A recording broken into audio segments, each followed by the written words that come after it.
కీర్తనల గ్రంథం 108వ అధ్యాయము. దేవా, నా హృదయము నిబ్బరముగానున్నది, నేను పాడుచు స్తుతిగానము చేసేదను. నా ఆత్మ పాడుచు గానము చేయును. స్వరమండలమా, సితారా మేలుకొనుడి. నేను వేకువనే లేచెదను. జనుల మధ్య నీకు కృతజ్ఞతాస్తుతులు చెల్లించెదను.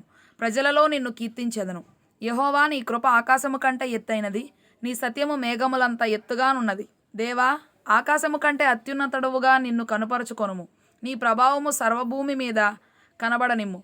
నీ ప్రియులు విమోచింపబడినట్లు నీ కుడి చేతితో నన్ను రక్షించి నాకు ఉత్తరమిమ్ము. తన పరిశుద్ధత తోడని దేవుడు మాట ఇచ్చి ఉన్నాడు. నేను ప్రహర్షించేదను, శక్యమును పంచిపెట్టెదను. సుక్కోతు లోయను కొలిపించెదను.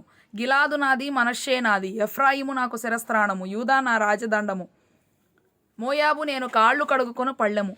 ఎదోము మీదికి నా చెప్పు విసిరివేయుదును. ఫిలిస్తీయను బట్టి జయోత్సవము చేసి ఉన్నాను. కోటగల పట్టణములోనికి నన్ను ఎవడు తోడుకొని పోవును? ఎదోములోనికి నన్నెవడు నడిపించును? దేవా, నీవు మమ్మను విడనాడి ఉన్నావు గదా. దేవా, మా సేనలతో కూడా నీవు బయలుదేరుట మానియున్నావు గదా. మనుష్యుల సహాయము వ్యర్థము. శత్రులను జయించుటకు నీవు మాకు సహాయము దయచేయుము. దేవుని వలన మేము శూరకార్యములు జరిగించెదము. మా శత్రువులను అణగద్రొక్కువాడు ఆయనే.